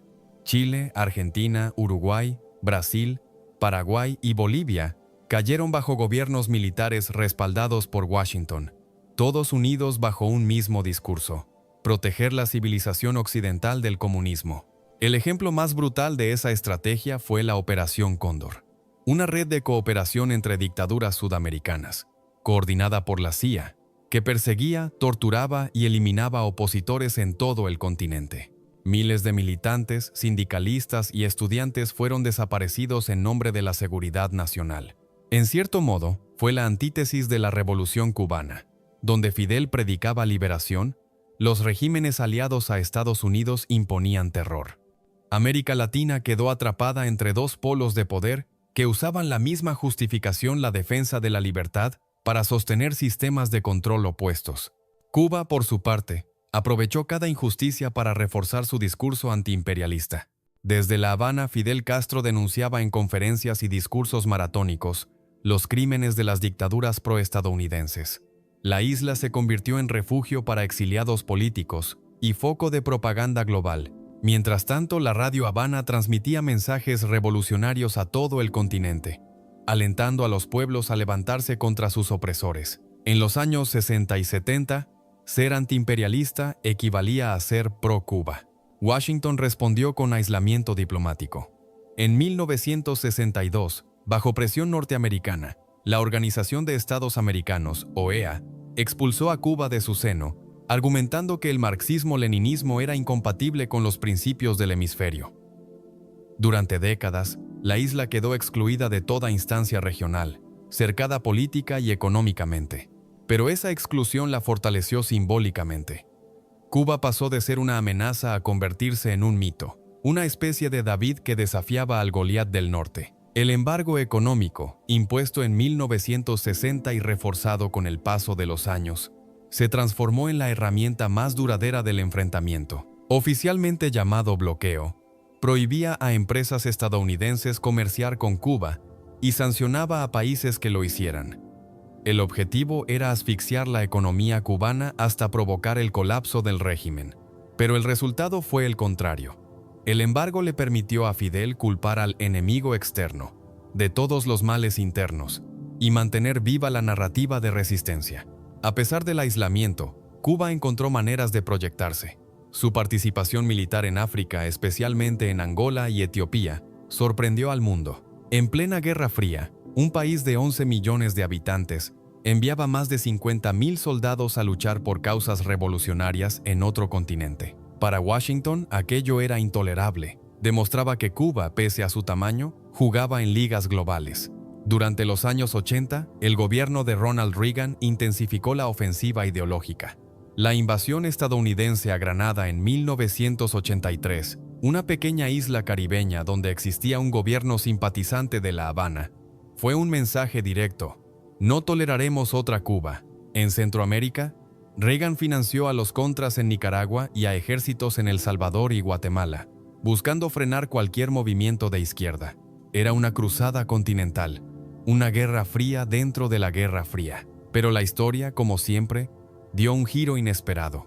A fines de los 80, el colapso soviético dejó a Cuba debilitada, mientras las dictaduras latinoamericanas caían una a una. Estados Unidos había ganado la batalla geopolítica, pero no el alma de los pueblos. En muchos países, el sufrimiento causado por los regímenes autoritarios generó una nueva ola de movimientos sociales, democráticos y progresistas. Y aunque Cuba ya no podía exportar su revolución, su ejemplo seguía presente como referencia moral y memoria histórica. El enfrentamiento entre Cuba y Estados Unidos moldeó toda una época. Fue una lucha de poder, pero también una guerra de símbolos: libertad contra soberanía, capitalismo contra justicia social, consumo contra dignidad. Ninguno ganó del todo. El bloqueo persiste, las heridas también. Pero en ese choque titánico, América Latina aprendió algo fundamental: que su destino no debía definirse entre dos potencias, sino en su propia voz. Cuando terminó la Guerra Fría y el mundo entró en la era del capitalismo global, muchos pensaron que Cuba quedaría relegada a un pie de página histórico. Sin embargo, la isla volvió a reinventarse. Lo que alguna vez fue un bastión militar del socialismo se transformó en un país diplomáticamente hábil, capaz de sobrevivir entre gigantes sin alinearse del todo a ninguno.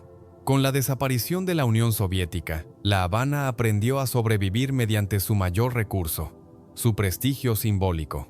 Durante los años 90 y 2000, Cuba se consolidó como potencia médica y humanitaria.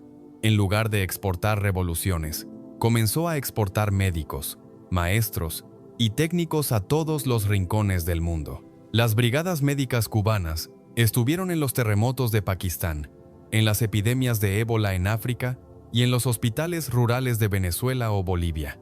Esa diplomacia de la salud se convirtió en su principal carta de presentación internacional.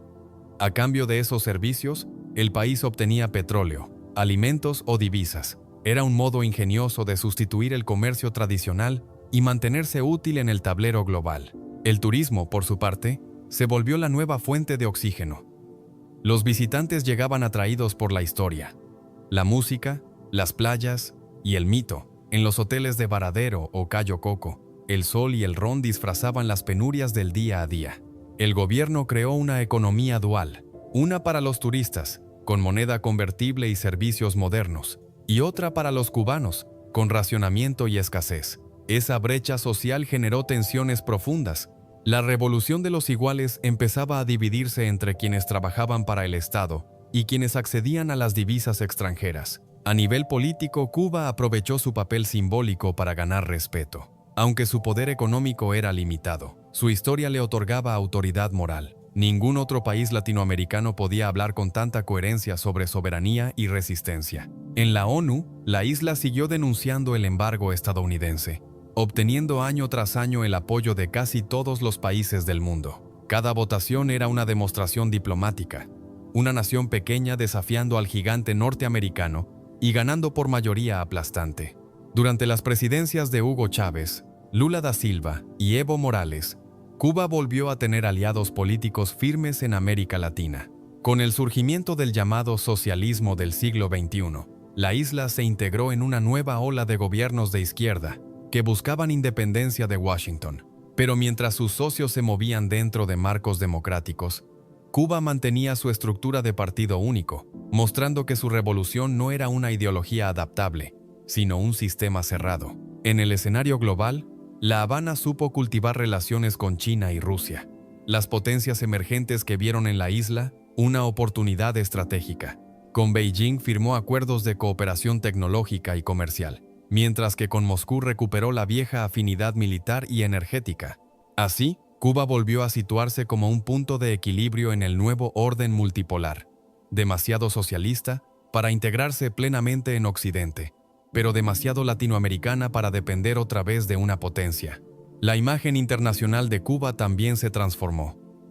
Si en los 60 era símbolo de revolución, hoy es más bien símbolo de resistencia. Su sistema educativo sigue siendo uno de los más reconocidos de América Latina, y su medicina, admirada incluso por países desarrollados. Pero al mismo tiempo, las denuncias por violaciones de derechos humanos, censura y encarcelamiento de disidentes empañan su prestigio. El mito romántico de la revolución convive con la cruda realidad del autoritarismo. El arte y la cultura cubana, sin embargo, continúan desafiando los límites del régimen. Músicos como Silvio Rodríguez, Pablo Milanés, en su etapa crítica, y nuevas generaciones como Sima Funk o Daimé Arocena han mantenido viva la voz de la isla en el mundo. El cine y la literatura cubana siguen retratando con ironía y belleza el dilema de ser cubano, amar profundamente a un país que también duele. Cuba también ha sabido jugar un papel discreto pero importante como mediadora internacional. En 2016, La Habana fue sede de los acuerdos de paz entre el gobierno colombiano y las FARC, un gesto que reforzó su imagen como país de diplomacia confiable. Su rol fue reconocido incluso por naciones que mantienen diferencias ideológicas con ella. Sin embargo, la situación interna se volvió cada vez más tensa. Las protestas de 2021 mostraron que el mito de la obediencia había terminado. Las generaciones jóvenes, criadas con internet y contacto con el exterior, ya no temen tanto al enemigo imperialista como al hambre y la falta de oportunidades. Las redes sociales rompieron el muro informativo que el Estado había sostenido durante décadas. En este nuevo contexto, el gobierno intenta combinar control político con pequeñas aperturas económicas para evitar un colapso social. Cuba sigue siendo un enigma para el mundo. Su sistema político, único en América, se mantiene firme mientras todo a su alrededor cambia. Muchos la ven como un fósil de la Guerra Fría, otros como una reserva moral que aún resiste la globalización neoliberal. Pero más allá de las etiquetas, Cuba ha demostrado una capacidad de adaptación que pocos países poseen. Ha pasado del machete al misil, del comunismo militante al turismo capitalista, sin perder su identidad. Hoy, en el siglo XXI, su desafío ya no es resistir invasiones ni sabotajes, sino reconciliar su pasado heroico con su presente incierto. El mundo la mira con una mezcla de respeto y escepticismo, esperando saber si su próxima revolución será política, económica o simplemente espiritual. A pesar de su tamaño y de su fragilidad económica, Cuba sigue teniendo una influencia simbólica desproporcionada en el mundo contemporáneo. Ya no se trata de la expansión de su modelo político, sino de algo más profundo, su mito, su historia, su capacidad de resistencia frente a las potencias.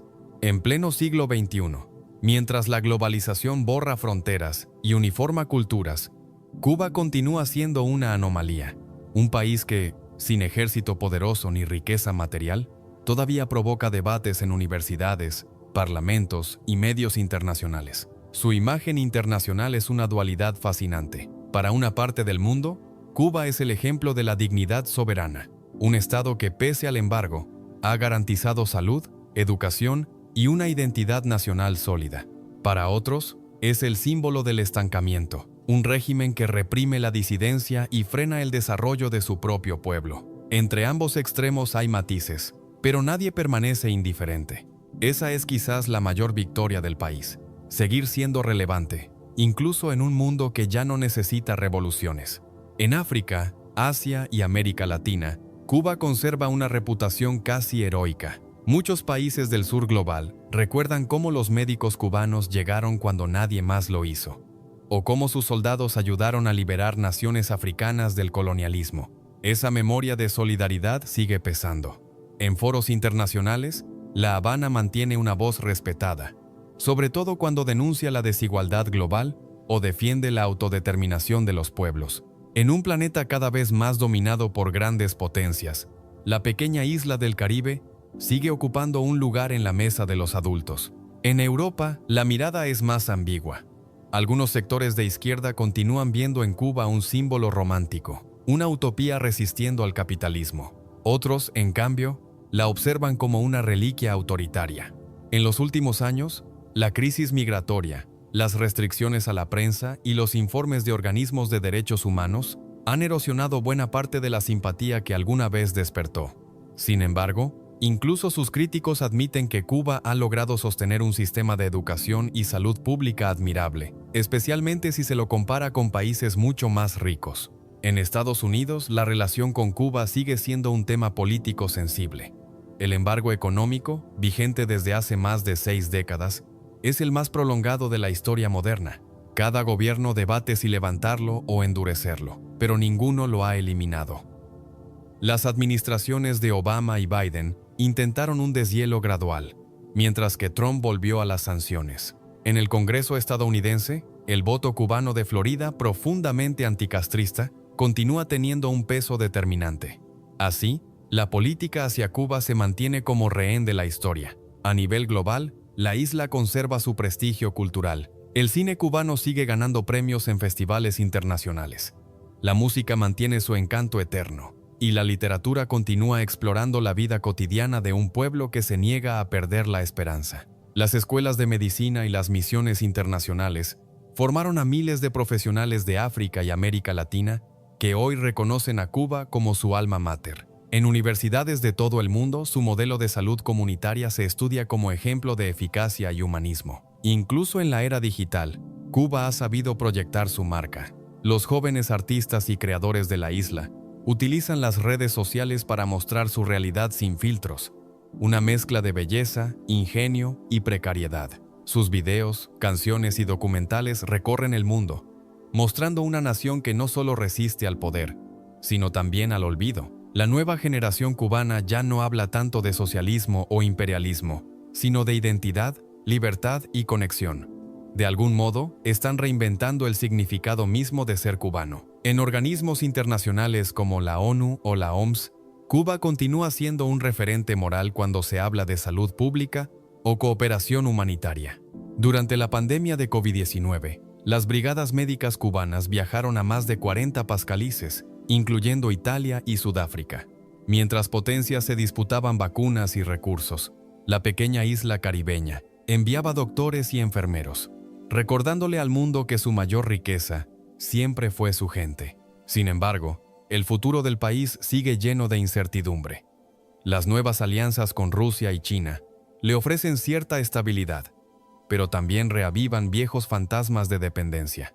Al mismo tiempo, la presión interna crece, los jóvenes exigen reformas, los artistas piden libertad, y la diáspora, millones de cubanos repartidos por el mundo, exige ser escuchada. Cuba se encuentra en un punto de inflexión, entre su pasado épico y su presente agotado. Aún así, su influencia perdura.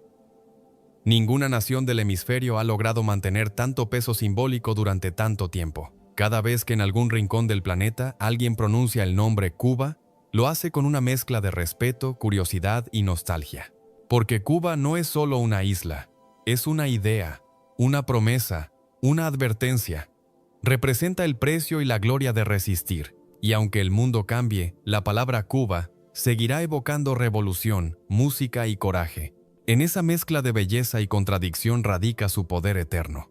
Un recordatorio de que la historia puede ser escrita por los pequeños, y que incluso una isla puede enfrentarse a los imperios y dejar huella para siempre. Hablar de la identidad cubana es adentrarse en un universo donde la historia, la música, el dolor y la alegría se entrelazan en una danza interminable. Pocas naciones en el mundo han convertido sus tragedias en arte con tanta intensidad. Cuba no solo sobrevivió a la conquista, la esclavitud, las guerras, los bloqueos y las crisis. Las transformó en ritmo, en poesía, en teatro, en risa. Su cultura no nació del privilegio, sino de la mezcla, de esa fusión de raíces africanas, españolas y caribeñas que, al encontrarse, crearon una energía imposible de apagar. Desde sus orígenes, la música fue la voz del alma cubana. Los tambores traídos de África se mezclaron con las guitarras andaluzas y los coros indígenas, dando nacimiento al son, la madre de todos los ritmos cubanos. De ahí nacieron el bolero, la guaracha, el mambo, la rumba, el cha-cha-cha y más tarde la salsa. Cada ritmo no era solo un baile, sino una crónica viva de lo que el pueblo sentía. Mientras el poder hablaba con discursos, Cuba respondía con canciones. Los esclavos cantaban para no rendirse, los campesinos improvisaban décimas para burlarse de los patrones, y los músicos urbanos convertían la miseria en melodía. En las calles de La Habana, la música nunca dejó de sonar, incluso en los años más duros del período especial. Cuando el hambre acechaba y la electricidad faltaba, los balcones seguían vibrando con guitarras y tambores. Es que la música en Cuba no es una distracción, es resistencia. Cuando un cubano canta, lo hace para sobrevivir, para no olvidar quién es. La literatura cubana también nació de esa necesidad de resistir. Desde los poemas patrióticos de José Martí, que inspiraron a toda América Latina, hasta las novelas barrocas de Alejo Carpentier, que retrataron la historia como un acto de realismo mágico. Antes de que el término existiera, los escritores de la isla siempre usaron la palabra como arma. En el siglo XX, Nicolás Guillén dio voz poética al mestizaje y al orgullo negro con su poesía rítmica, mientras José Lezama Lima construyó mundos simbólicos donde el lenguaje era casi un universo paralelo. Más tarde, autores como Reinaldo Arenas y Pedro Juan Gutiérrez mostrarían la otra cara de la revolución, la de la represión, el deseo y la vida cotidiana bajo el control del Estado. El cine cubano, impulsado tras 1959 por el Instituto de Cine, ICAICE, se convirtió en espejo y conciencia del pueblo. Películas como Memorias del Subdesarrollo de Tomás Gutiérrez Alea exploraron el desencanto del intelectual ante la revolución. Lucía, de Humberto Solás, retrató la lucha femenina en 3 épocas distintas. Y Fresa y Chocolate 1993, rompió tabúes al mostrar la amistad entre un militante comunista y un artista homosexual. Ese cine, lejos de la propaganda, mostró una Cuba real, contradictoria, humana. Fue, y sigue siendo, una de las expresiones más poderosas de su identidad. El arte visual cubano también floreció, mezclando ironía, color y crítica. Los murales, las esculturas y las exposiciones en La Habana Vieja o en el barrio del Vedado se convirtieron en refugios de libertad simbólica. Artistas como Wilfredo Lam, con su mezcla de surrealismo y espiritualidad afrocubana, colocaron a Cuba en el mapa del arte mundial. Hoy, una nueva generación de creadores usa las redes y el graffiti para hablar de política, desigualdad y futuro. Aunque muchos enfrentan censura o exilio, su voz sigue creciendo. La cultura popular cubana tiene algo que el mundo entero admira: una alegría indestructible. Esa capacidad de reírse incluso de la desgracia. En Cuba, el humor es un acto político y filosófico. Los chistes sobre el sistema, la burocracia o la vida cotidiana son casi un deporte nacional. La ironía se volvió escudo. En las calles, el cubano hace del ingenio una forma de vida. Improvisa, inventa, transforma cualquier obstáculo en oportunidad. La identidad cubana también está marcada por la espiritualidad, fruto del sincretismo entre el catolicismo español y las religiones africanas. La santería, con sus orishas y rituales, forma parte esencial del alma de la isla. No es solo religión, sino un sistema de símbolos que refleja el mestizaje profundo del pueblo. En Cuba, los santos católicos conviven con las deidades yorubas, los rezos con los tambores y el destino con el libre albedrío. A pesar del exilio, la cultura cubana trascendió fronteras. En Miami, Madrid, México o Buenos Aires, los cubanos mantienen viva su identidad. Su música, su comida, su forma de hablar y su nostalgia son el hilo invisible que une a la diáspora con la isla. Es un fenómeno curioso. Millones de cubanos viven lejos, pero siguen sintiendo que pertenecen a un mismo latido. No importa dónde estén, siempre son de Cuba. Y en el fondo, esa es la clave de todo. Cuba no es solo un país, es una manera de sentir el mundo. Es la convicción de que incluso en la carencia hay belleza, que en la pérdida hay memoria y que en la resistencia hay arte. Su cultura es la prueba de que la libertad puede expresarse incluso cuando no se permite gritar. Por eso, cada vez que un tambor suena en el Caribe, cada vez que una novela cubana se traduce o una canción de la isla emociona al mundo, Cuba demuestra que su verdadera revolución no fue política, sino cultural. Y esa, la del espíritu, sigue siendo invencible. La influencia cultural de Cuba en el mundo es inmensa, desproporcionada para el tamaño de una isla que apenas puede verse en el mapa. Su identidad traspasó fronteras y moldeó la manera en que el planeta entiende lo latino, lo caribeño y lo rebelde. Desde los años 50 hasta hoy, Cuba ha sido una exportadora de símbolos: música, cine, literatura, danza, filosofía, estética y una manera única de mirar la vida con pasión y orgullo. Su primera gran conquista fue musical. El son cubano, nacido en los campos orientales y forjado entre el tambor africano y la guitarra española, viajó a Nueva York, México y Europa, donde se transformó en un fenómeno global. La orquesta de Arsenio Rodríguez, el swing de Benny Moré, y luego las grandes bandas del mambo y la salsa con Pérez Prado, Celia Cruz, Tito Puente y la Sonora Matancera convirtieron el ritmo cubano en el pulso de América. Las melodías salidas de Santiago y La Habana se escuchaban en París, Tokio y Buenos Aires. El mundo empezó a bailar al compás de la isla. Décadas más tarde, cuando el periodo especial parecía haber hundido todo, el proyecto Buena Vista Social Club volvió a recordarle al planeta que la música cubana es inmortal. Aquellos viejos músicos olvidados, Compay Segundo, Ibrahim Ferrer, Rubén González, resucitaron para llenar escenarios en Europa y América. Su éxito fue una reivindicación. Cuba seguía viva, elegante y melancólica, incluso en su pobreza. A través de esas canciones, la isla volvió a conquistar corazones sin necesidad de discursos políticos, solo con acordes y emoción. Pero la música no fue su única embajadora. El cine cubano marcó a generaciones de directores en toda América Latina. Películas como Memorias del Subdesarrollo, Fresa y Chocolate o Sweet Havana inspiraron a cineastas desde México hasta Argentina. Su mezcla de realismo, poesía y crítica social se convirtió en un lenguaje propio, una especie de espejo donde los pueblos latinoamericanos podían verse reflejados. El cine cubano enseñó que la política no está reñida con la belleza y que el arte puede ser resistencia. La literatura cubana también cruzó fronteras. Los ensayos de José Martí ayudaron a definir la conciencia política de todo el continente. Las novelas barrocas de Alejo Carpentier, como El reino de este mundo, introdujeron al mundo el concepto del real maravilloso, anticipando el realismo mágico que luego harían famoso García Márquez y Vargas Llosa. Décadas más tarde, Reinaldo Arenas y Zoé Valdés mostraron desde el exilio el lado humano del desencanto revolucionario. Cada etapa literaria de Cuba dejó huella en el pensamiento universal. En el arte visual, Cuba impuso una estética vibrante y simbólica. Las obras de Wilfredo Lam, con sus figuras míticas y referencias afrocubanas, influyeron en Picasso y en el surrealismo europeo. Los carteles del ICAIC, el Instituto de Cine Revolucionario, se transformaron en íconos del diseño gráfico mundial, con colores planos, tipografías expresivas y mensajes poderosos. En los museos de París, Nueva York o La Habana, el arte cubano se distingue por su capacidad de combinar espiritualidad, ironía y fuerza política en una sola imagen. La danza cubana también conquistó al planeta.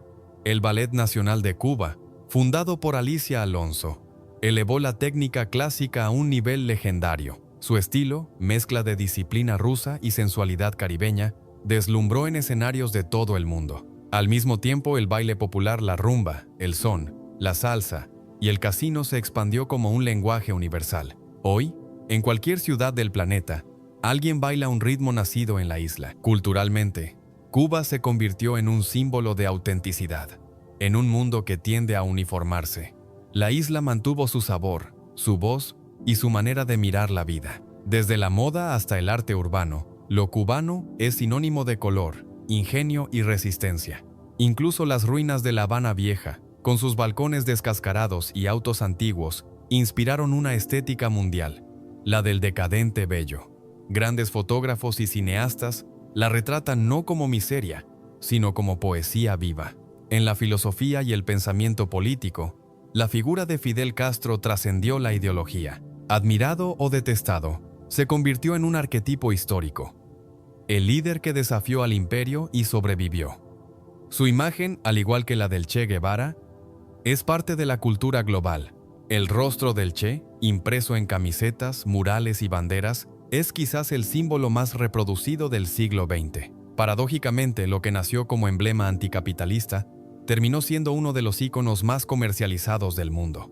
Pero incluso en esa contradicción, la huella de Cuba permanece. En el siglo XXI, la influencia cultural cubana se ha vuelto más horizontal, más libre. Artistas jóvenes usan el hip hop, el reggaetón, el jazz fusión y las redes sociales para expresar una nueva Cuba, rebelde, crítica, creativa. Bandas como Orishas, Cimafunk o los Bam Bam mezclan la tradición con lo moderno, demostrando que el espíritu cubano siempre se renueva. Escritores y cineastas emergentes, dentro y fuera de la isla, siguen explorando el dilema eterno entre pertenecer y escapar, entre amar la patria y cuestionarla. Así, la cultura cubana ha logrado algo que pocos países consiguen: trascender su geografía para convertirse en emoción universal. Su música se baila en África, su cine se estudia en Europa, sus libros se leen en universidades de Asia, y su arte se exhibe en museos de todo el mundo. Cuba enseñó que la pobreza no es sinónimo de ausencia de belleza, y que incluso en la adversidad puede florecer la grandeza humana. Hoy, cada vez que suena un bolero en París, una salsa en Nueva York o una guitarra en Buenos Aires, algo de Cuba vibra en el aire. La isla puede estar aislada políticamente, pero culturalmente jamás estuvo tan presente. Su arte, como su gente, se niega a rendirse, y mientras haya un tambor que suene, una palabra que resista o una melodía que emocione, Cuba seguirá viva en el corazón del mundo. Cuba es una isla pequeña con un alma gigantesca. Una tierra que a lo largo de los siglos desafió imperios, soportó bloqueos, sobrevivió a dictaduras y reinventó su identidad una y otra vez. Desde los taínos que veneraban la tierra y el mar, hasta los barbudos que bajaron de la Sierra Maestra prometiendo justicia, Cada etapa de su historia dejó cicatrices, pero también leyendas. Cuba es un país hecho de resistencia, de ritmo y de fuego. Un lugar donde la tragedia y la belleza caminan tomadas de la mano. A lo largo de más de 500 años, la isla vivió todos los destinos posibles de una nación.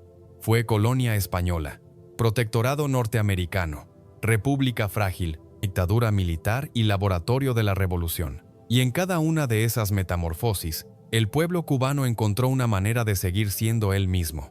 Porque si algo distingue a Cuba no son sus gobiernos ni sus sistemas, sino su gente. Ese pueblo que canta cuando no hay pan, que ríe en medio del apagón, que baila en la ruina y que convierte cada golpe en una canción. La historia de Cuba es, en el fondo, la historia de la dignidad latinoamericana. Una isla diminuta que se atrevió a mirar de frente a los imperios y decir no. Cuando el mundo entero se dividía entre potencias, Cuba eligió un camino propio, aunque ese camino significara aislamiento, escasez y censura.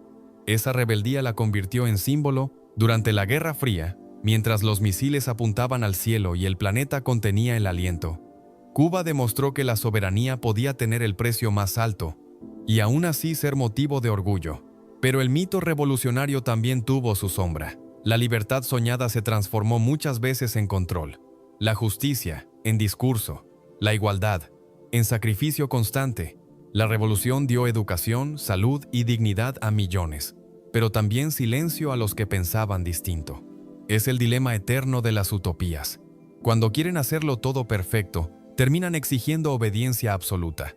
Cuba encarnó ese dilema como ningún otro país. Sin embargo, reducir su historia a política sería injusto. Cuba es mucho más que sus líderes. Es su música, su poesía, su comida, su risa, su calor humano. Es el sonido del son y la voz de un pueblo que convirtió el dolor en arte.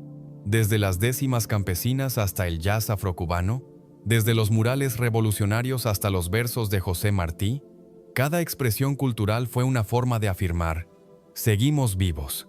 Aun cuando el hambre apretaba o la censura pesaba, la creatividad cubana nunca se rindió. Esa es, quizás, su verdadera revolución, la del espíritu. Un pueblo que puede perder todo menos la capacidad de crear. La cultura fue el arma que los cubanos eligieron cuando las demás les fueron prohibidas. A través del arte, la isla se explicó a sí misma y se mantuvo unida. Y de esa manera, sin proponérselo, se convirtió en un fenómeno mundial, en el país que más ha influido en el imaginario colectivo del planeta, sin necesidad de riquezas ni ejércitos. Hoy, mientras el mundo avanza entre pantallas y redes, Cuba sigue allí, entre la nostalgia y la esperanza. La Habana se cae a pedazos, pero continúa siendo una de las ciudades más bellas del mundo, con su aire antiguo, su arquitectura herida y sus calles llenas de música. Las nuevas generaciones, nacidas después de la revolución, ya no cargan con las viejas pasiones ideológicas. Quieren vivir, crear, viajar, decidir por sí mismos. Su lucha ya no es contra un enemigo extranjero, sino contra el tiempo, la rutina y el cansancio de promesas que no se cumplieron. Y sin embargo, algo permanece. En cada cubano dentro o fuera de la isla, hay una mezcla de orgullo y melancolía que no se extingue. Quienes emigran llevan a Cuba tatuada en el alma, como una herida que también es amor. Quienes se quedan la defienden con obstinación, aun cuando la vida se les vuelva cuesta arriba. Todos comparten esa sensación de pertenecer a algo más grande que ellos. Una historia que no se repite, que duele, pero que ennoblece.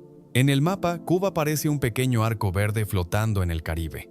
Pero en la memoria de la humanidad, es un gigante. Sus revoluciones, su música, su literatura y su espíritu rebelde dejaron huella en todos los rincones del planeta. El rostro del Che, los discursos de Fidel, las canciones de Compay II o la voz de Celia Cruz son ya parte del patrimonio universal. Cuba trascendió sus fronteras y se convirtió en idea. La idea de que la dignidad no tiene precio. Tal vez ese sea el verdadero legado de Cuba. Enseñar que la libertad no siempre llega con abundancia, ni la justicia con comodidad. Que un pueblo puede ser pobre y aún así inmensamente rico en alma. Que puede vivir en crisis pero no perder jamás la alegría. Que puede ser censurado pero seguir hablando a través del arte, del ritmo y de la mirada. Hoy, mientras las olas golpean el malecón y los autos antiguos avanzan por el Paseo del Prado, Cuba sigue siendo la misma y otra, cansada, pero viva, dolida, pero orgullosa, silenciosa, pero indomable. Sus calles pueden estar gastadas, sus techos rotos y sus jóvenes dispersos por el mundo, pero su espíritu continúa latiendo. Ningún bloqueo, ninguna crisis, ninguna ideología ha logrado destruir eso. Cuba es y siempre será un poema hecho de resistencia, un testimonio del poder del ser humano para levantarse, una y otra vez, incluso cuando parece que ya no quedan fuerzas. Su historia es la historia de América Latina entera, conquistada, explotada, rebelde, resiliente. Y cuando uno mira el horizonte desde su costa donde el mar se funde con el cielo y el sol cae sobre el Caribe, entiende que, más allá de todo, Cuba nunca fue solo una isla. Fue y sigue siendo un símbolo. El símbolo de un continente que, pese a los golpes, se niega a rendirse.